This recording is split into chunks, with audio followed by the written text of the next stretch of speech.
کل میں نے حدیث پیش کی تھی، اس حدیث میں ہم نے کہا تھا کہ اگر شخص اپنی بیوی اور بچوں کے ساتھ بیٹھ کے کھانا کھا رہا ہے تو کھانا کھاتا رہے گا، انجوائے کرتا رہے گا، اس کے سارے گناہ معاف ہو جائیں گے۔ وہاں سوال یہ پیدا ہوا کہ پھر والدین کا کیا ہوگا؟ اور میاں بیوی کا رشتہ ایسا ہے، جب ہم سے پوچھا جاتا ہے کہ فرائض بتاؤ، بیوی کے فرائض کیا ہیں اور شوہر کے فرائض کیا ہیں، میں کہتا ہوں یار یہاں میاں بیوی فرائض کی جنگ لڑنے کے لیے نہیں ایک گھر میں ہوتے ہیں، یہاں قربانیاں دینے کے لیے ایک گھر میں ہوتے ہیں۔ یہ نہیں کہتے کہ اس پہ کیا فرض ہے، مجھ پہ کیا فرض ہے، یہاں یہ ہوتا ہے میں یہ قربانی دوں، وہ کہتا ہے میں یہ قربانی دوں۔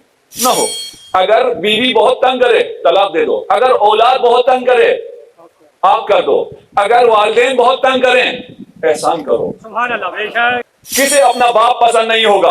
اللہ اکبر، اللہ اکبر۔ جسے مولا پسند نہیں ہے اسے اپنا باپ پسند نہیں ہے، اس لیے کہ المؤمنین النبی اولا بالمؤمنین، اولا کی ایک اراد ہے کہ نبی مؤمنین کا باپ ہے، باپ ہے۔ اور اگر آپ کا باپ آپ سے راضی نہ ہوا، آپ کا یہ جو عام باپ ہے جو ہو سکتا ہے کسی ایسی عام وجہ سے بھی راضی نہ ہو جائے، کوئی ضروری نہیں ہے کہ آپ کا غلطی ہوئی ہو اور وہ راضی نہ ہو، نہیں، کچھ بھی آپ کا غلطی نہیں ہو، غلط فہمی ہوگی جس کی وجہ سے وہ راضی نہیں ہے، جس کا باپ راضی نہیں ہے اس پر جنت حرام ہے۔ امیر المومنین آپ کہاں، میں کہاں، جوان اور بوڑھے اور کم عمر زیادہ عمر کی بات کہاں ہے؟ جانتے ہیں امیر المومنین کا یہ جملہ میں کام کیا ہوں، سننے کو سنتے ہیں، انا استحیی من اللہ ان اتفضل علیک، کہ میں خدا سے حیا کرتا ہوں کہ میں اپنے آپ کو تجھ سے بڑھ کر جانوں۔ مما تلبسون، جو خود پہنتے ہو وہی اپنے غلام کو پہناؤ، جو خود کھاتے ہو وہی اپنے غلام کو پہناؤ۔ اگر مولا یہ کہے اور عبد اسی کے مطابق عمل کرے تو وہ آپ اور میری طرح کا عبد ہوگا، لیکن جو انا عبد من عبید محمد کہتا ہے، مولا نے کہا اپنی طرح کا پہناؤ، علی نے اپنے سے بہتر پہنایا۔ علی نے کہا ہے کہ تم میری طرح نہیں جی سکتے، تم میری طرح نہیں پہن سکتے، میری طرح نہیں کھا سکتے، لیکن اپنے کھانے پینے رہن سہن میں اتنا خیال ضرور رکھنا کہ تمہارا امام میں ہوں۔ اور بھی چیزیں ہیں، 5 چیزیں اس نے گنوائی ہیں، ہم ابھی ان سب کو نہیں گنواتے، ہم صرف اس کا حل بتا دیتے ہیں۔ حل یہ ہے کہ علی کے ساتھ رہو، ہمیشہ خدا کے ساتھ رہو گے۔ حارث جو ہے امیر المؤمنین کے پاس آئے، امیر المؤمنین سے کہا کہ میں آپ کے دروازے پہ جب تھا تو 3 قسم کے لوگ تھے، ایک آپ کے حقیقی شیعہ تھے، معتدل شیعہ تھے، ایک غالی تھے اور ایک مقصر، اور سب آپس میں لڑ رہے تھے۔ وَالصِّدِّيقُ الْأَوَّلُ، پہلا صدیق میں ہوں، صدیق اکبر بھی میں ہوں۔ رسول خدا نے ارشاد فرمایا علی صدیق اکبر ہے، اور اگر کوئی اور اپنے آپ کے لیے کہے کہ میں صدیق اکبر ہوں تو وہ جھوٹا ہے۔ امیر المومنین ارشاد فرما رہے ہیں کہ قیامت تک شب قدر جو فرشتے نازل ہوں گے جب تک میں ہوں مجھ پہ نازل ہوں گے، میرے بعد میری ذریت پہ نازل ہوں گے، اور آج امام زمان عجل اللہ فرجہ الشریف پر نازل ہوتے ہیں۔ صلوات پڑھتے ہیں محمد یا رسول اللہ، پھر کیا ہوگا؟ یا رسول اللہ، پھر کیا ہوگا؟ ارشاد فرمایا جب تمہاری یہ حالت ہوگی تو تمہاری طرف سے رسول خدا گواہی دیں گے کہ یہ میرا امتی ہے، یہ میرے بھائی کا شیعہ ہے، اس کا خدا اللہ ہے، اس کی کتاب قرآن ہے، اس کا نبی میں ہوں، اس کا امام علی ہے۔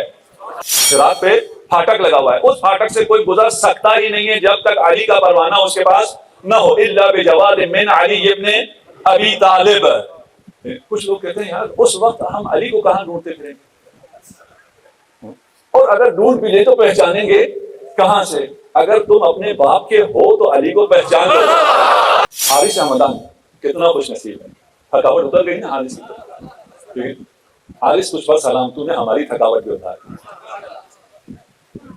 اس کے بعد امیر المومنین نے حارث کا ہاتھ تھاما، کتنا شفیق باپ ہے، کتنا مہربان باپ ہے، میرا سلام علی ابن ابی طالب آپ پر میری جانیں قربان۔ حارث کا ہاتھ تھاما اور کہا اے حارث میں نے جیسے تیرا ہاتھ تھاما ہوا ہے اسی طرح ایک دن نبی نے میرا ہاتھ تھاما۔ میں نے نبی سے گلہ کیا، میں نے کہا یہ قریش یہ مجھ سے بہت حسد کرتے ہیں۔ نبی نے فرمایا اے علی جب قیامت کا دن ہوگا میرا ہاتھ عرش خدا پر ہوگا اور تیرا ہاتھ میرے دامن عصمت پر ہوگا، تیری ذریت کا ہاتھ تیرے دامن عصمت پر ہوگا، اور تیری شیعوں کا ہاتھ تیری ذریت کے دامن عصمت پر ہوگا۔ جب بھی کوئی بچہ اماں کے آغوش میں آئے اپنا دکھ درد بیان کرتا ہے، اپنے محمد کو بلا لیا، حسین کا غم بیان کیا، اماں حسین تنہا مارا گیا، میں دیکھ نہیں رہی، پشتے گردن حسین کو سبا گئی۔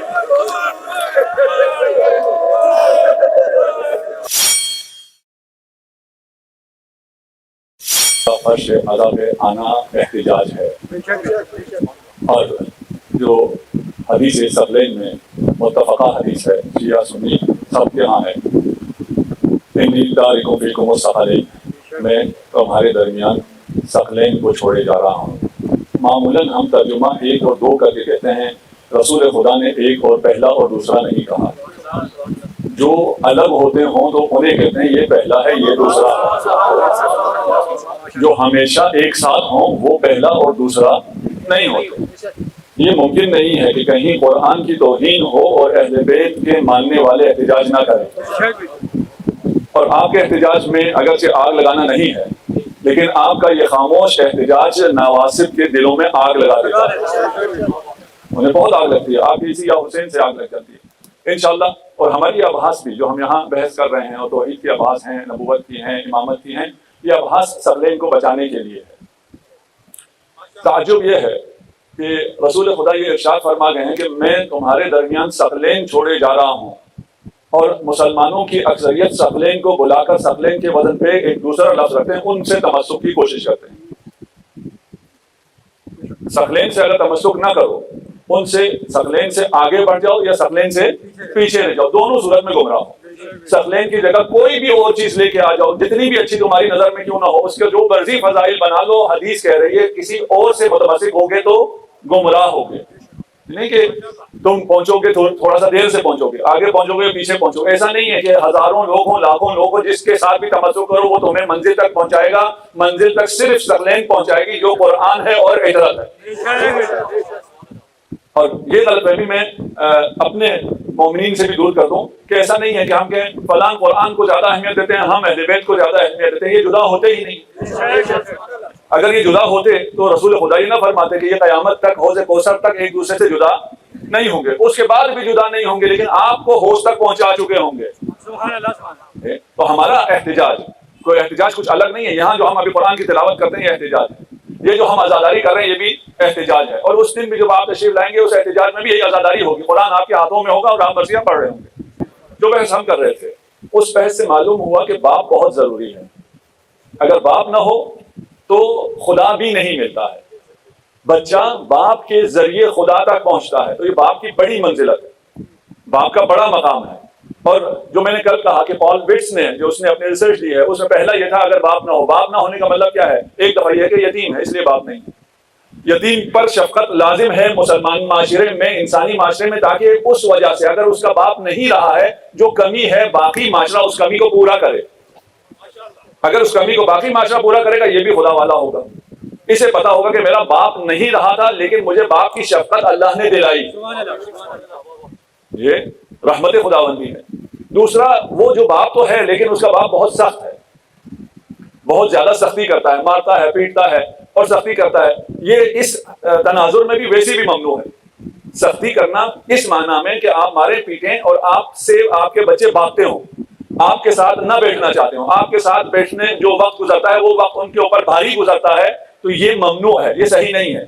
یہ جتنے ایتھسٹ گزرے ہیں ان سب کے یا باپ نہیں تھے یا ان کا باپ سخت تھا، اور میں نے جیسے عرض کیا کہ مثالیں بہت ہیں، ان کے میں یہاں نام بھی نہیں لینا چاہتا ہوں، اس وجہ سے میں ان کے نام نہیں لے رہا، اور ان کے جو کرتوت ہیں ان کو بھی میں نہیں بتانا چاہتا۔ ٹھیک، سختی نہ کریں، اگلا بھی ہے، ہاں سختی سے مراد یہ نہ لے کے پھر آپ بالکل ہی ڈھیلے ڈالے باپ بن جائیں۔ جو ملحدین کی اگلی قسم ہے جن کے باپ تھے اور سخت بھی نہیں تھے، ان کے باپ بہت کمزور تھے، ان کی کوئی اپنے گھر میں حیثیت ہی نہیں تھی۔ کم و بیش آج کل ہمارے ہاں یہی ہو گیا ہے، اب باپ کی حیثیت نہیں ہے۔ ماں سے پوچھیں نا، آپ بچے سے پوچھیں، ہم جو بچوں سے تربیت کا کام ہے ان سے پوچھیں آپ کو باپ کیوں زیادہ پسند ہے، کہتا ہے اس لیے، کہتی ہے بچی نے، بہت سے بچوں نے کہا اس لیے کہ میرا باپ مجھے ماں کی ڈانٹ سے بچاتا ہے۔ پہلے الٹا تھا نا، جو ہم لوگ بڑے ہوئے ہیں تو ماں باپ کی ڈانٹ سے بچاتی تھی، اب قضیہ برعکس ہو گیا، اب باپ ماں کی ڈانٹ سے بچاتی ہے۔ بھائی جو سربراہ ہے، جو قوام ہے، جس کو مدیریت دی گئی ہے، گھر کا جو سربراہ ہے وہ مرد ہے، مرد کو مرد ہونا چاہیے۔ اگر وہ مرد نہ رہے تو پھر وہ دیکھتا کہ یہ خدا ہے تو صحیح لیکن یہ کسی کام کا نہیں ہے، یہ بیوی سے بھی ڈرتا ہے، اس سے بھی ڈرتا ہے، نہ میری حفاظت کر سکتا ہے نہ میری رہنمائی کر سکتا ہے، تو باپ کا انتہائی اہم مقام ہے۔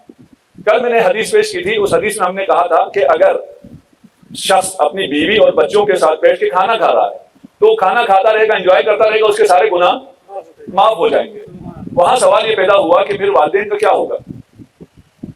سوال ہے یہ سوال آیا میرے پاس کہ بھئی آپ نے کہا میاں بیوی بچے، تو باقی فیملی کہاں گئی؟ والدین بھی تو ہیں، باقی بہن بھائی بھی ہیں، یعنی ان کے ماموں ہیں، پھپھو ہیں، جو بھی ہیں جو گھر میں رہ رہے ہیں، ان کے بارے میں نہیں ہے کہ وہ بیٹھ کر بات کریں. آپ یہ سب کو پتا ہے وَقَضَىٰ رَبُّكَ أَلَّا تَعْبُدُوا إِلَّا إِيَّاهُ وَبِالْوَالِدَيْنِ إِحْسَانًا. اس کے علاوہ کسی کا ذکر بھی نہیں ہونا چاہیے، کسی کا نام بھی نہیں آنا چاہیے. سب کچھ تمہیں ملا ہے، میری طرف سے ملا ہے، میری رحمت ہے، میری قدرت ہے، اور صرف میری عبادت کرو، لیکن والدین کے ساتھ احسان کرو. والدین کے ساتھ احسان، یعنی کسی کو یاد نہ رکھو، صرف مجھے یاد رکھو، لیکن والدین کو نہ بھولنا.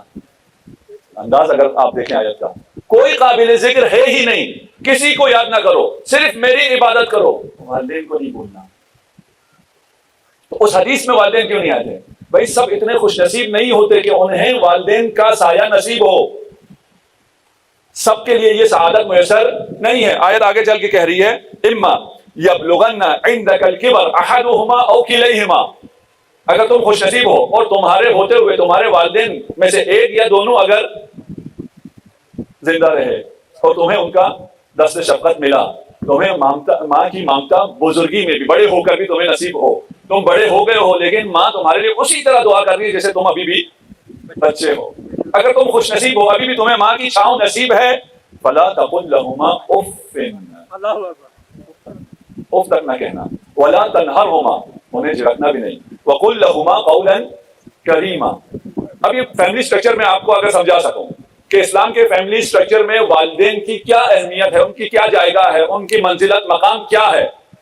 اگر آپ کی زوجہ آپ کو تنگ کرے، اس لیول کی تنگ کی بات کروں جس کے بعد اسے برداشت کرنا ممکن ہی نہ ہو، کیا کرنا ہے؟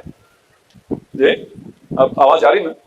جی اگر ایک تو یہ کہ تھوڑا بہت تنگ کرے اور آپ اس سے زیادہ تنگ کرتے ہیں، ایسا تو نہیں ہے نا صرف وہ تنگ کرتی ہیں، آپ کوئی تنگ نہیں کرتے، آپ کوئی معصوم ہیں، آپ سے کوئی غلطیاں نہیں ہوتی، بشر ہے. ٹھیک. اور میاں بیوی کا رشتہ ایسا ہے جب ہم سے پوچھا جاتا ہے کہ فرائض بتاؤ، بیوی کے فرائض کیا ہیں اور شوہر کے فرائض کیا ہیں، میں کہتا ہوں یار یہاں میاں بیوی فرائض کی جنگ لڑنے کے لیے نہیں ایک گھر میں ہوتے ہیں، یہاں قربانیاں دینے کے لیے ایک گھر میں ہوتے ہیں. یہ نہیں کہتے کہ اس پہ کیا فرض ہے، مجھ پہ کیا فرض ہے، یہاں یہ ہوتا ہے میں یہ قربانی دوں، وہ کہتا ہے میں یہ قربانی دوں. خاتون گھر میں ہوتی ہے، آج کل تو گھر میں کم رہتی ہیں خواتین بھی باہر ہیں، باہر پھر بھی اس کے اپنے احساسات کی وجہ سے، اس کی اپنی جو شخصیت ہے اس کی وجہ سے ایک قسم کی قربانیاں اس نے دینی ہے، دوسری قسم کی قربانیاں مرد نے دینی ہے. قربانیاں دینی ہے، ایک دوسرے پہ نچھاور ہونا ہے، ایک دوسرے پہ جان چھڑکنا ہے، فرائض کی باتیں نہیں ہیں. لیکن اگر کوئی مرحلہ ایسا آ گیا جہاں بیوی نے اتنا تنگ کیا کہ وہ ناقابل برداشت ہو، اسلام کیا کہتا ہے؟ طلاق دے دو. یہی ہے نا؟ اب آپ یہ مرحلہ سمجھ گئے کہ میں اگر کہوں کہ اگر تنگ کریں، تنگ سے مراد کیا ہے؟ وہ مرحلہ تنگ کرنے کا جو قابل برداشت ہی نہ ہو. اگر بیوی بہت تنگ کرے طلاق دے دو، اگر اولاد بہت تنگ کرے آپ کر دو، اگر والدین بہت تنگ کریں احسان کرو. سبحان اللہ. بے شک اسی لیول کی پہ چل رہا ہوں. لا تقل لہما اف. اف کب کہتے ہیں؟ جب وہ آپ کو مکھن کھلائیں، جب وہ آپ کو ہدیات لا کے دیں، جب وہ آپ کو پیار کریں تب آپ اف کہتے ہیں. آپ بچے ہیں، چھوٹی عمر کے ہیں، آپ کو ابھی ماں کی ضرورت ہے، ماں آپ کو پیار کرتی ہے، آپ کہیں گے اف. اف کب کہا جاتا ہے؟ جب وہ تنگ کرے. جب بیوی تنگ کرے طلاق دے دو، بچہ تنگ کرے آپ کر دو، ماں باپ تنگ کریں اف کہنے کی اجازت نہیں ہے. وَلَا تَنْهَرْهُمَا، کس کو کہہ رہے ہیں لا تنہرہما؟ وہی ماں باپ جو آپ کے حساب سے وہ آپ کو بہت زیادہ تنگ کر رہے ہیں، جو قابل برداشت ہی نہیں رہے ہیں. اب مجھے کچھ کہنے کا حق حاصل ہے یا نہیں ہے؟ نہیں، خاموش، ادب کرو. لا تنہرہما پھر کافی ہے؟ نہیں، اتنا بھی نہیں ہے. جب وہ تنگ کر رہے ہیں اف نہیں کہنا ہے، ان کی آواز کے سامنے اپنی آواز بلند نہیں کہنا ہے، بلکہ ان کے ساتھ قولا کریما. وہ تنگ کر رہے ہیں اور آپ کو کیا کرنا ہے؟ احسان کرنا ہے. آپ کو کیا کرنا ہے؟ اف بھی نہیں کہنا ہے. آپ کو کیا کرنا ہے؟ ان کی رسپیکٹ کرنی ہے، عزت کرنی ہے، ان کے ساتھ اب بھی بہت اچھا برتاؤ کرنا ہے.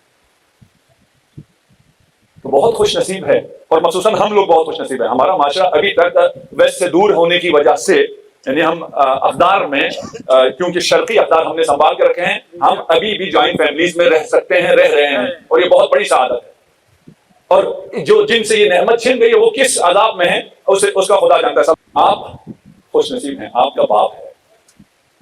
انا وعلی ابوا هذه الامه، میں اور علی اس امت کے باپ ہیں. ہم کبھی بھی خدا سے الگ ہو سکتے ہی نہیں، ہم کبھی کفر نہیں کر سکتے. کیوں؟ اس لیے کہ ہمارا باپ علی ہے. جو مولا الموحدین ہے، بے شک بے شک موحدین کا مولا ہے، جو مولا المتقین ہے، وہ ہمارا باپ ہے۔ آپ کہتے ہیں نا یہ تمہارے باپ کا ہے، ہاں ایمان ہمارے باپ کا ہے، توحید ہمارے باپ کی ہے، ہم الگ نہیں ہو سکتے، اور وہ بھی اتنا مہربان باپ۔ النبی اولا بالمؤمنین من انفسہم، بے شک بے شک نبی مؤمنین پر اولا ہے، یہ اولا مولا ایک ہی ہے۔ اب یہ اولا ہے مولا ہے یہ لوگوں کو پسند نہیں ہے۔ کسے اپنا باپ پسند نہیں ہوگا؟ اللہ اکبر اللہ اکبر جسے مولا پسند نہیں ہے اسے اپنا باپ پسند نہیں ہے، اس لیے کہ المؤمنین النبی اولا بالمؤمنین، اولا کی ایک اراد ہے کہ نبی مؤمنین کا باپ ہے، باپ ہے، اور اگر آپ کا باپ آپ سے راضی نہ ہوا، آپ کا یہ جو عام باپ ہے جو ہو سکتا ہے کسی ایسی عام وجہ سے بھی راضی نہ ہو جائے، کوئی ضروری نہیں ہے کہ آپ کا غلطی ہوئی ہو اور وہ راضی نہ ہو، نہیں، کچھ بھی آپ کا غلطی نہیں ہو، غلط فہمی ہوگی جس کی وجہ سے وہ راضی نہیں ہے، جس کا باپ راضی نہیں ہے اس پر جنت حرام ہے۔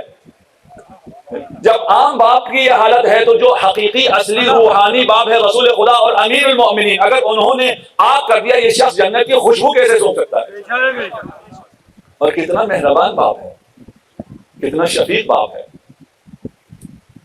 قمبر اور امیر المؤمنین کا واقعہ آپ نے بہت سن رکھا ہے، ہم نے سنا یہ ہے کہ دو لباس تھے، اچھا لباس قمبر کو دے دیا، دوسرا لباس خود پہن لیا، یہ بھی ہمارے لیے ممکن نہیں ہے۔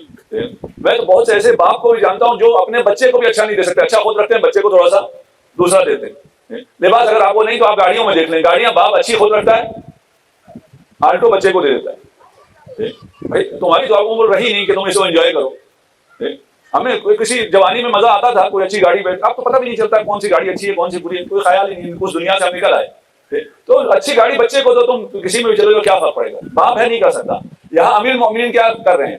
اچھا کپڑا قمبر کو دے رہے ہیں، قمبر سے تمسل کرو، قمبر سے توسل کرو، اس لیے کہ امام جعفر صادق علیہ السلام کہ قمبر علی کا سچا عاشق تھا، جو علی کا سچا عاشق ہے اس سے توسل ہونا چاہیے۔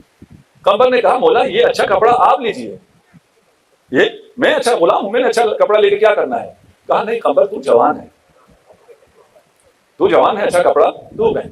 قمبر نے کہا یا امیر المؤمنین انت امیر المؤمنین تصعد المنبر تخطب الناس، میں تو نیچے بیٹھا ہوتا ہوں نا، آپ ممبر پہ جاتے ہیں، آپ خطاب کرتے ہیں، آپ امیر المؤمنین ہیں، لوگوں کی ساری نگاہیں آپ پر ہوتی ہیں، اچھا کپڑا آپ کو پہننا چاہیے۔ کیا خوبصورت مکالمہ ہے، لگتا ہے کہ غلام اور آقا ہے، باپ بیٹے میں بھی ایسا مکالمہ نہیں۔ بے شک بے شک انت امیر المؤمنین، میں لے کے کیا کروں گا، آپ امیر المؤمنین، تصعد المنبر، آپ ممبر پہ آپ ہوتے ہیں، خطبہ آپ دیتے ہیں۔ امیر المؤمنین نے ارشاد فرمایا انت الشاب ولک شرۃ الشباب، سبحان اللہ سبحان اللہ تو جوان ہے، تو یہ نئے کپڑے پہنے گا، اپنی سیلفی لے گا، پوسٹ کرے گا، لوگوں کو دکھائے گا، تجھے خوشی ہوگی، میں نے پہن کے کیا کرنا؟ تو میں نے آج کل کی ریاست ترجمہ کیا کہ تو جوان ہے، جوانی ہے تجھ میں، تو اس کپڑے کو پہن، تو پہنے گا تجھے مزہ آئے گا، اور تجھے دیکھ کے مجھے بھی مزہ آئے گا۔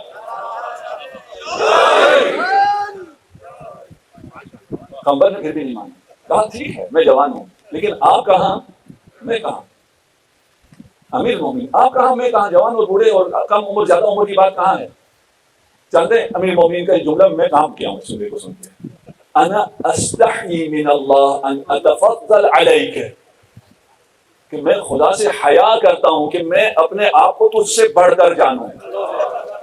دیکھیے امیر المؤمنین ارشاد فرما رہے ہیں، وہ امیر المؤمنین جو اپنے لیے کہتے ہیں ولا ينحدر عني السيل ولا يرقى الي الطير، کاش عربی آئے آپ کو سمجھ میں آئے، میں ترجمہ نہیں کر سکوں گا، عربوں کو بھی کوئی سمجھ میں نہیں آئی، البتہ ایسا نہیں کہ عربوں کو سمجھ نہ آ گئی۔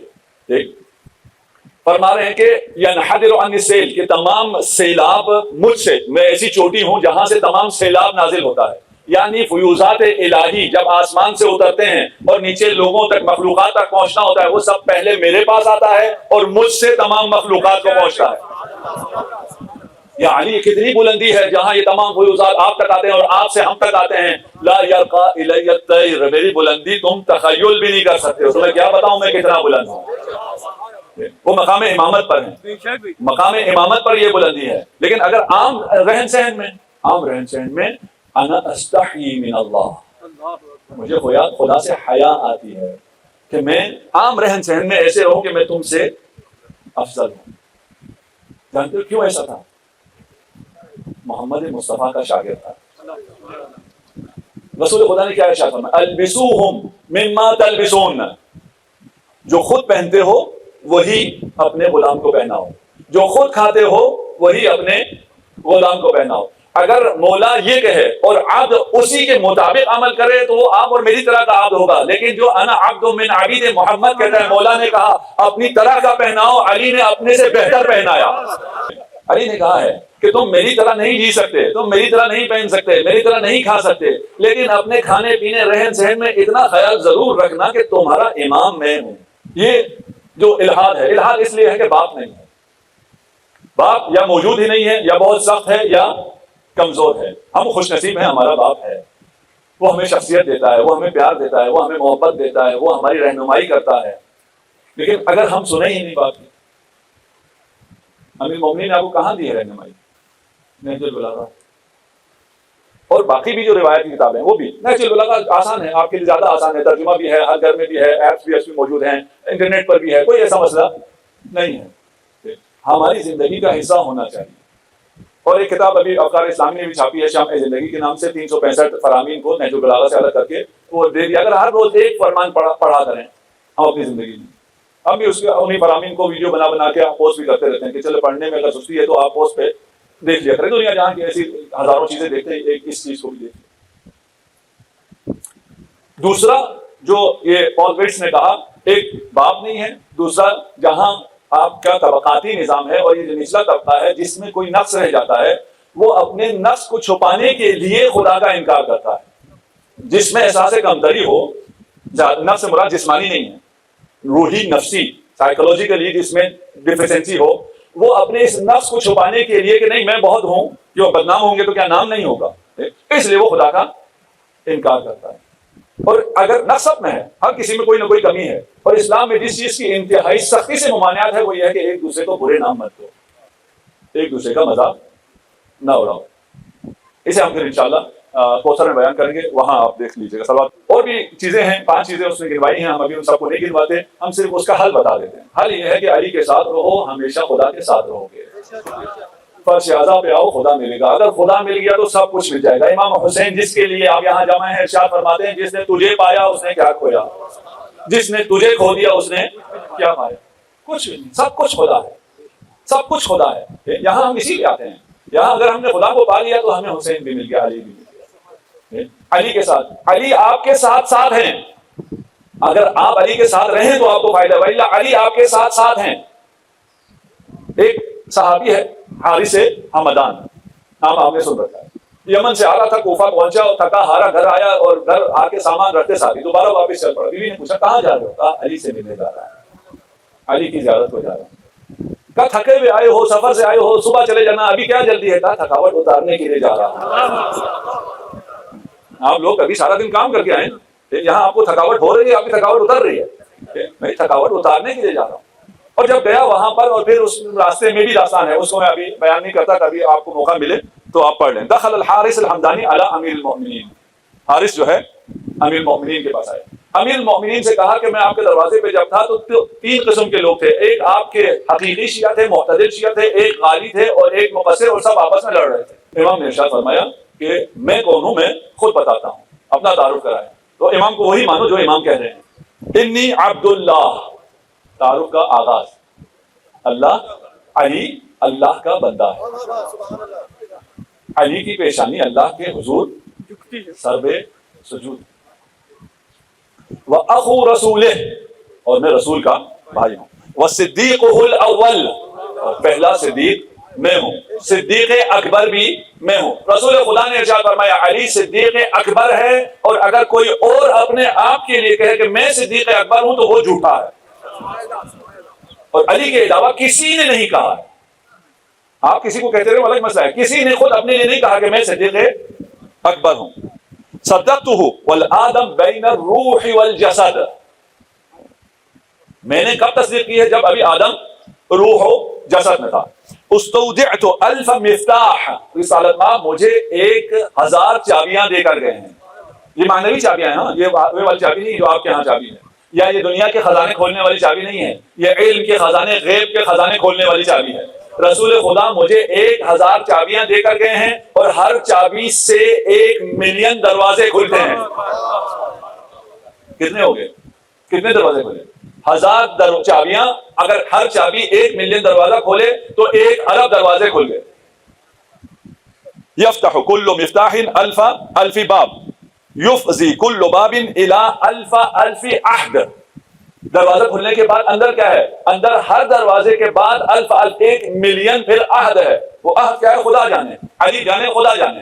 لیکن تعداد کتنی ہوگی؟ 1,000,000 کو آپ 1,000,000 سے ضرب دے دیں، آپ کا کیلکولیٹر جواب دے جائے گا. یہ صرف ایک نشست میں جو علی کو ملا ہے یہ وہ علم ہے، علی کا کوئی علم نہیں ہے. صرف ایک نشست میں جو ملا ہے، ایک دفعہ جو دیا ہے چابی کی صورت میں، مفتاح کی صورت میں دیا ہے، یہ وہ ہے. وَإِلَّا علی کے پاس علم کتاب ہے. سبحان اللہ سبحان اللہ. اور کوئی ایسی چیز نہیں ہے، نہ رب ہے نہ یابس ہے، جو باللہ فی کتاب مبین. سوال پر وَأَيَّدْتُ بِلَيْلَةِ الْقَدْرِ نَفَلًا، اور میری تائید کی ہے خدا نے شب قدر کے ذریعے. میری اور میری ذریت کی تائید خدا نے شب قدر کے ذریعے کی ہے. اور شب قدر میں جو فرشتے نازل ہوتے ہیں، یہاں کوئی سیر سپاٹا کرنے آتے ہیں؟ کبھی آپ نے کمرشل بازار میں دیکھا ہے فرشتے گھوم رہے ہوں، دہی بلے کھا رہے ہوں؟ بھائی آتے ہیں کس پہ آتے ہیں؟ کوئی مکان ہوگا، کوئی شخص ہوگا جس پہ نازل ہوتے ہوں گے. امیر المومنین ارشاد فرما رہے ہیں کہ قیامت تک شب قدر جو فرشتے نازل ہوں گے، جب تک میں ہوں مجھ پہ نازل ہوں گے، میرے بعد میری ذریت پہ نازل ہوں گے، اور آج امام زمان عجل اللہ فرجہ الشریف پر نازل ہوتے ہیں. صلوات پڑھتے ہیں محمد علیہ. آپ نے نعرہ لگایا، امیر المومنین آپ کو بشارت دے رہے ہیں، جواب آ گیا نا. آپ نے یا علی کہا، علی آپ کو جواب دے رہا ہے. ابشرک یا حار. حار شخص ہے، ابھی اپنا نام رکھ لیں. اس کو کہا ہے، لیکن سب سے کہا ہے اے حار میں تجھے بشارت دیتا ہوں، ایدی چوک پر موجود مومنین علی کے چاہنے والوں آپ کو بشارت ہے. امیر المومنین ارشاد فرما رہے ہیں والذی فلق الحبہ، مجھے قسم ہے جس نے سنگولیرٹی کو پھاڑا. اللہ اکبر. ابھی آپ ساری تھیوری جن کے ذہن میں ان کے لیے آ گیا. یہاں علی نے ایک آسان سا لفظ بولا ہے، اس کے پیچھے کیا کچھ ہے؟ وہی جو 1000 چابیاں تھی، آگے 1,000,000 دروازے تھے، ان میں سے ایک یہ ہے. علی کو اس وقت پتا تھا کہ اس کائنات کا آغاز بینگ سے ہوا ہے. قسم کھا رہا ہے اس خدا کی جس نے سنگولیرٹی کو بینگ کیا. والذی فلق الحبہ ولی وعدوی، سب کے لیے ہے. میرا جو دوست ہے وہ بھی، جو دشمن ہے وہ بھی. ولی وعدوی فی مواطن شتى، مختلف مقامات پر وہ مجھے دیکھیں گے. عند الممات والصراط والمقاسمہ، موت کے وقت بھی مجھے دیکھیں گے، صراط کے وقت بھی مجھے دیکھیں گے، اور مقاسمہ کے وقت بھی مجھے دیکھیں گے. اچھا، ہمیں موت تو سمجھ میں آ گیا، صراط بھی سمجھ میں آ گیا، مقاسمہ بھی آپ لوگ کیونکہ ابھی پڑھے لکھے ہیں، آپ لوگوں نے بہت احادیث بھی مجالس بھی سن رکھی ہیں، آپ کو سمجھ میں شاید آ گیا ہو. لیکن جنہیں سمجھ میں نہیں آیا میں انہیں شروع سے سمجھاتا ہوں. موت کے وقت کیسے دیکھیں گے؟ موت کے وقت دیکھنے کا مطلب کیا ہے؟ امام جعفر صادق علیہ السلام اپنے صحابی سے ارشاد فرمائے موت سے ڈرتے ہو؟ کیا کہا ہوگا؟ مجھ سے ابھی پوچھیں، ڈرتا ہوں. کیوں نہیں ڈرتے؟ موت سے ڈرتے ہو؟ میں مولا ڈرتا ہوں. کہا میں موت کی حقیقت بتاتا ہوں کہ موت کے وقت کیا ہوگا. یہی حدیث ہے کہ دوست دشمن دونوں مجھے موت کے وقت دیکھیں گے. امام نے ارشاد فرمایا کہ جب تمہیں موت آئے گی تو تمہاری موت پہ تمہاری قبر میں تمہاری زیارت کے لیے رسول خدا علی مرتضیٰ کے ساتھ تشریف لائیں گے. کتنے خوش نصیب. شاعر کہتا ہے جب سے مجھے یہ پتا چلا ہے میں دعا کرتا ہوں مجھے دن میں 1000 بار موت آئے. اور یہ ہم سب کی کیفیت یہی ہے. دیکھیں اگر ہمیں کربلا جانے کا موقع ملے ہم اپنی جان کی پرواہ کرتے ہیں؟ بالکل بھی نہیں کرتے. کربلا میں کیا ملتا ہے؟ حسین کی زری کی زیارت ملتی ہے. موت کے وقت کیا ملے گی؟ شخص حسین کی زیارت ملے گی. امام ارشاد فرماتے ہیں کہ رسول خدا آئیں گے، علی مرتضیٰ آئیں گے، حسنین آئیں گے، جناب سیدہ تشریف لائیں گے. اچھا کچھ لوگ کہتے ہیں جی یہ کیسے ہو گیا، آپ قبر میں پنجتن کو لے آئے. آپ کی قبر میں پنجتن تو نہیں آئیں گے نا؟ نہیں جی ہماری قبر میں تو نہیں آئیں گے، ہماری قبر اس قابل تو نہیں جس میں پنجتن آئے. پھر یہ حدیث کیا ہے؟ بھائی میں اپنی قبر میں نہیں رہوں گا، میں قبر میں اترتے ساتھ ہی میری قبر روضۃ من ریاض الجنہ ہو جائے گی. کس نے کہا میں اس قبر میں ہوں گا؟ میری قبر ہی روضۃ من ریاض الجنہ، جنت کے باغات میں سے ایک باغ ہوگا. رسول خدا پنجتن کے ہمراہ تشریف لائیں گے. نکیر و منکر جب آئے گا آپ سے سوال کرے گا رب کون ہے، رسول کون ہے، امام کون، کتاب کون؟ آپ کے لیے تو بہت آسان ہے، میرا رب اللہ ہے، میری کتاب قرآن ہے، نبی اور امام تو میرے استقبال کے لیے آئے ہوئے ہیں. کتنا آپ کے لیے آسان ہو گیا. وبشرک یا حار، بشارت ہے آپ کے لیے. لیکن پھر امام نے ارشاد فرمایا سکرات الموت کو جانتے ہو؟ موت کی جو کیفیت ہے، خوف، اس خوف کی وجہ سے ہم استقبال کے لیے آئے ہوئے ہوں گے، تمہیں اطمینان بھی ہو جائے گا، تمہاری خواب روزہ من ریاض الجنہ بھی ہو جائے گی، سب کچھ ہو جائے گا، نکیر و منکر سوال کریں گے، تمہاری زبان پہ جواب نہیں آئے گا، اس لیے کہ تم خوف زدہ ہو۔ یا رسول اللہ پھر کیا ہوگا؟ یا رسول اللہ پھر کیا ہوگا؟ ارشاد فرمایا جب تمہاری یہ حالت ہوگی تو تمہاری طرف سے رسول خدا گواہی دیں گے کہ یہ میرا امتی ہے، یہ میرے بھائی کا شیعہ ہے، اس کا خدا اللہ ہے، اس کی کتاب قرآن ہے، اس کا نبی میں ہوں، اس کا امام علی ہے۔ اگر یہ جو حدیث میں اس حدیث کے ساتھ ساتھ چل رہا تھا نا، جب مجھے یہ کہا کہ سکرات الموت میں زبان بند ہو جائے گی، جواب نہیں دے سکے گا، میں بھی حالت خوف میں آ گیا کہ میں اب میرا کیا ہوگا۔ جب اگلا جملہ پڑھا میں نے کہا یہی بہتر ہے، میں بولوں اس سے تو بہتر ہے کہ میرا ترجمان خاتم الانبیاء والمرسلین ہو جائے۔ یہ عند الممات ہی، اگلا کیا ہے؟ عند الصراط ہی۔ یہ سنی شیعہ دونوں میں ہے کہ صراط سے کوئی گزر سکتا ہی نہیں ہے جب تک اس کے ہاتھ میں علی کا پروانہ نہ ہو۔ حضرت ابوبکر سے روایت ہے ان علی الصراط لعقبہ، صراط پہ پھاٹک لگا ہوا ہے، اس پھاٹک سے کوئی گزر سکتا ہی نہیں ہے جب تک علی کا پروانہ اس کے پاس نہ ہو، الا بجواد من علی ابن ابی طالب۔ کچھ لوگ کہتے ہیں یار اس وقت ہم علی کو کہاں ڈھونڈتے پھریں گے، اور اگر ڈھونڈ بھی لے تو پہچانیں گے کہاں سے؟ اگر تم اپنے باپ کے ہو تو علی کو پہچان لو۔ عند الممات والصراط والمقاسمہ، مولا یہ مقاسمہ کے وقت کیا ہے؟ موت کے وقت تو سمجھ میں آ گیا، یہ حارث حمدان نے پوچھا ہے آپ کی طرف سے کہ موت کے وقت سمجھ میں آ گیا، صراط بھی سمجھ میں آ گیا، ہم صراط سے بھی گزر گئے، اب وہ کون سی جگہ ہے مقاسمہ جہاں دوبارہ آپ کو دیکھیں گے؟ امام نے ارشاد فرمایا مقاسمہ وہ ہے جب میرا دوست آ رہا ہوگا، اسے میں دیکھ کے سلام کروں گا اور کہوں گا ھذا ولی، وہ جنت چلا جائے گا، جو میرا دشمن آئے گا اسے کہوں گا ھذا عدوی، وہ جہنم چلا جائے گا۔ علی قسیم النار والجنہ، علی جنت اور جہنم کو تقسیم کرنے والا ہے۔ حب علی قسیم النار والجنہ ہے۔ حارث حمدان کتنا خوش نصیب ہے، تھکاوٹ اتر گئی نا حارث کی، حارث کچھ پر سلام، تو نے ہماری تھکاوٹ بھی اتار دی۔ اس کے بعد امیر المومنین نے حارث کا ہاتھ تھاما، کتنا شفیق باپ ہے، کتنا مہربان باپ ہے، میرا سلام علی ابن ابی طالب آپ پر میری جانیں قربان۔ حارث کا ہاتھ تھاما اور کہا اے حارث میں نے جیسے تیرا ہاتھ تھاما ہوا ہے اسی طرح ایک دن نبی نے میرا ہاتھ تھاما، میں نے نبی سے گلہ کیا، میں نے کہا یہ قریش یہ مجھ سے بہت حسد کرتے ہیں، نبی نے فرمایا اے علی جب قیامت کا دن ہوگا میرا ہاتھ عرش خدا پر ہوگا اور تیرا ہاتھ میرے دامن عصمت پر ہوگا، تیری ذریت کا ہاتھ تیرے دامن عصمت پر ہوگا اور تیری شیعوں کا ہاتھ تیری ذریت کے دامن عصمت پر ہوگا۔ اس ہولناکی میں پھر ارشاد فرمایا کہ جو کچھ خدا مجھے عطا کرے گا میں وہ تجھے عطا کروں گا، تو اپنی ذریت کو عطا کرے گا، تیری ذریت تیرے شیعوں کو وہ چیزیں عطا کر دے گا۔ ایک شاعر ہے اسماعیل حمیری، اب اردو میں مواد کم ہے تو اس کو سرچ کر لیں، شاید اردو میں بھی ہو، ابھی میرے پاس ٹائم نہیں ہے سب کو، میں بہت خوبصورت اشعار بھی اس کے خوبصورت ہیں، شخصیت بھی وہ انتہائی خوبصورت ہے۔ یا ہار حمدان، اسی واقعے کو اس نے شعر میں لکھا ہے، میں آپ کو شعر سناؤں آپ کی زحمت تمام۔ یا ہار حمدان من یموت یرانی، امیر مومنین نے حارث حمدان سے کہا من یموت یرانی، جو مرے گا وہ مجھے دیکھے گا، من مؤمن او منافق قبلا، مومن ہو تو بھی دیکھے گا، منافق ہو تو بھی دیکھے گا، مومن علی کو دیکھ کر جنتی ہو جائے گا، منافق علی کو دیکھ کر سڑ کر جہنمی ہو جائے گا۔ یعرفنی طرفہ واعرفہ بنعتہ واسمہ وما فعل، یہ تھوڑا سا خطرناک بھی ہے لیکن انتہائی خوبصورت بھی ہے کہ میں اسے پہچانتا ہوں گا، وہ مجھے پہچان لے گا، میں اس کا نام بھی جانتا ہوں گا، اس کا حسب بھی جانتا ہوں گا، اس کا نسب بھی جانتا ہوں گا، اور یہ بھی جانتا ہوں گا کہ وہ کیا کر کے آیا ہے۔ یہ آپ کا مجلس اعضاء میں بیٹھنا، اس وقت علی آپ کو بتائیں گے تم مجلس فرش اعضاء سے آ رہے ہو اس لیے تیرا یہ استقبال ہو رہا ہے۔ وَأَنْتَ عِنْدَ الصِّرَاطِ مُعْتَرِضِ فَلَا تَخَفْ عَصْفَةً وَلَا زَلَلًا، صراط سے جب گزر رہے ہو تو صراط پہ لڑکھڑانے سے نہ گھبرانا، اس لیے کہ صراط سے تو بجلی کی رفتار سے گزر کے آئے گا۔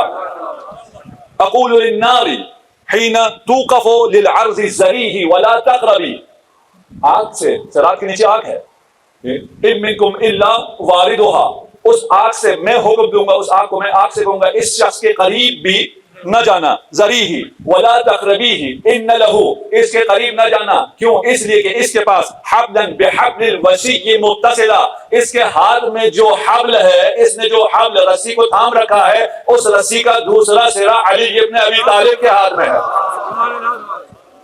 اسقیک من بارد علی ظماء تخالہ فی الحلاوۃ عسلا، اور پھر حوض کوثر پہ آپ کو جو جام کوثر ملے گا اس جیسا کوئی آپ نے شربت یہاں نہیں پیا ہوگا۔ ہم ایسے عمل کریں کہ زمانے کا امام ہم سے خوشحال ہو جائے۔ آج جس ذکر کے لیے ہم جمع ہیں،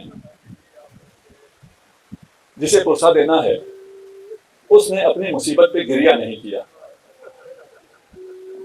جب مدینہ سے یہ کاروان نکلنا چاہ رہا تھا، زینب علیہ مقام حضرت عبداللہ ابن جعفر کے پاس آئے اور کہا کہ اس سفر میں مجھے حسین کے ساتھ جانا ہے۔ عبداللہ نے اجازت دی اور کہا کہ سفر میں اگر کوئی مصیبت آئے، اگر کوئی بلا آئے تو دفع بلا صدقے سے ہوتا ہے، کوئی صدقہ اپنے ساتھ لے جاؤ، صدقے کے طور پر اون و محمد کو اپنے ساتھ لے جاؤ۔ اگر حسین پہ کوئی وقت آ جائے تو اون کو میری طرف سے صدقہ کر دینا، محمد کو اپنی طرف سے صدقہ کر دینا۔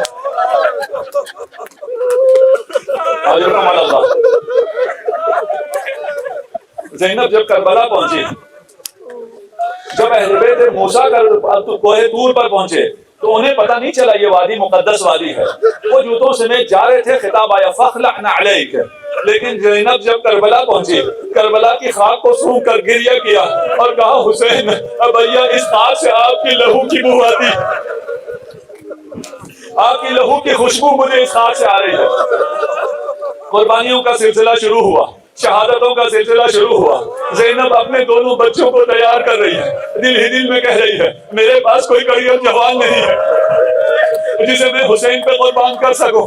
دونوں کو کبھی حسین کے پاس بھیجا لیکن ماموں نے اجازت نہ دی، خود حسین کے پاس آئیں، رو رو کے اجازت طلب کرتی رہی، لیکن حسین نے فرمایا بہن میں کیسے ان بچوں کو قربان ہونے کی اجازت دوں۔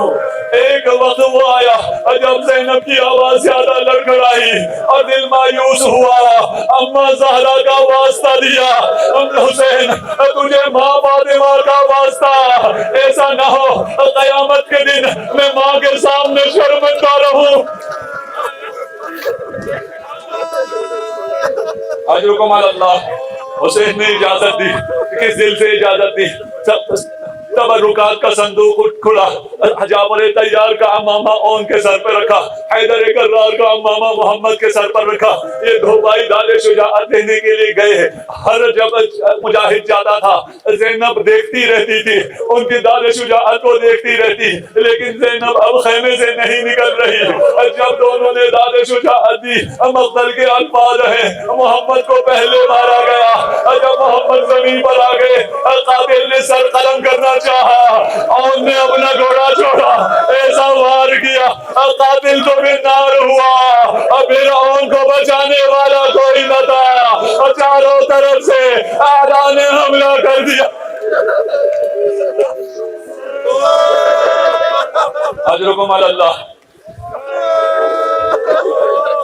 ابھی علی اکبر موجود ہے، ابھی عباس موجود ہے، ابھی حسین کے لیے دو لاشیں اٹھانا مشکل نہیں ہے۔ حسین عقاب کی مانند لاشوں پر پہنچے ہیں، ایک لاش کو علی اکبر نے اٹھایا، ایک لاش کو عباس نے اٹھایا، واپس قیام میں آئے۔ جو سب سے پہلے بڑھ کر استقبال کرتی تھی وہ زینب کہیں نظر نہیں آ رہی، کہا زینب کو تلاش کرو۔ زینب پشت خیمہ سر سجدے میں ہے، خدا کا شکر ادا کر رہی ہے، خدایا تیرا شکر، تو نے میری قربانی قبول کر لی میرے حسین کی حفاظت پر۔ اجرکم علی اللہ۔ زینب نے گریہ نہیں کیا۔ ایک راوی کہتا ہے کسی خطیب سے سنا ہے کہ جب زینب واپس گئی مدینہ پہنچی تو عبداللہ نے پوچھا کہ تو نے جب میرے اون و محمد آئے تو استقبال کیوں نہ کیا، ان پہ گریہ کیوں نہ کیا؟ زینب نے کہا میں نہیں چاہتی تھی کہ میرا بھائی شرمندہ ہو، اگر میں گریہ کرتی، اگر میں بیتابی کرتی تو حسین شرمندہ ہوتا، ماموں شرمندہ ہوتا، اور تو پھر میں کس منہ سے 40 کے دن آتی حسین کو کیسے بتاتی؟ حسین آپ کا سکینہ زندان شام ہے۔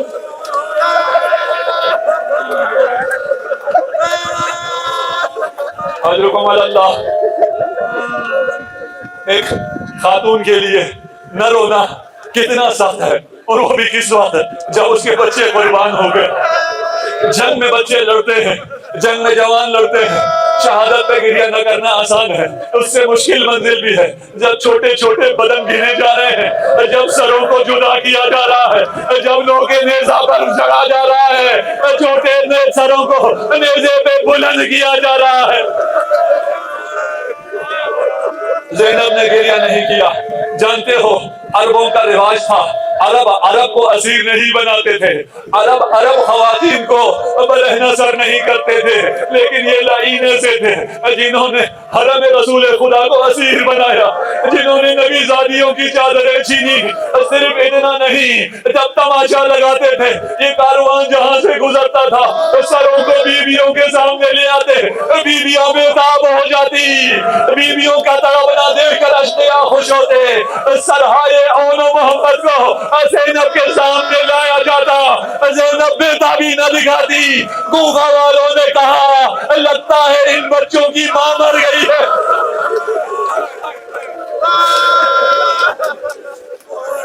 اجرکم اللہ، اگر زینب روتی تو رباب کو کون دلاسا دیتا؟ اگر زینب روتی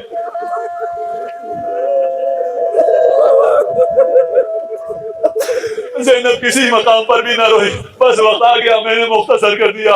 واپس جب مدینہ پہنچتی ہے، قبر رسول خدا پر جاتی ہے، قبر رسول خدا پہ مرثیہ پڑتی ہے، وہاں سے اپنی ماں کی قبر پر آتی ہے۔ جب بھی کوئی بچہ ماں کے آغوش میں آئے، اپنا دکھ درد بیان کرتا ہے، اپنے محمد کو بلا دیا، حسین کا غم بیان کیا، ماں حسین تنہا مارا گیا، میں دیکھ نہیں رہی، پشت گردن حسین کو ذبح کی۔ السلام علیکم دوستو، کیسے ہیں آپ سب؟ امید کرتا ہوں آپ سب خیریت سے ہوں گے۔ ہماری یہ ویڈیو آپ کو کیسی لگی ہے ہمیں کمنٹ سیکشن میں ضرور بتا دیا کریں، اور ہماری ویڈیو کو لائک، سبسکرائب اور شیئر بھی ضرور کیا کریں، تاکہ ہر آنے والی نئی ویڈیو آپ کے پاس بر وقت پہنچ سکے۔ اور آپ سے یہ ریکویسٹ رہتی ہے کہ ہماری اس ویڈیو کو زیادہ سے زیادہ اپنے دوست، احباب اور رشتہ داروں کے ساتھ بھی شیئر کیا کریں، تاکہ ذکر محمد و آل محمد ان کے پاس بھی بر وقت پہنچ سکے۔ آپ کی ویڈیو دیکھنے کا بہت شکریہ۔ السلام علیکم ورحمۃ اللہ۔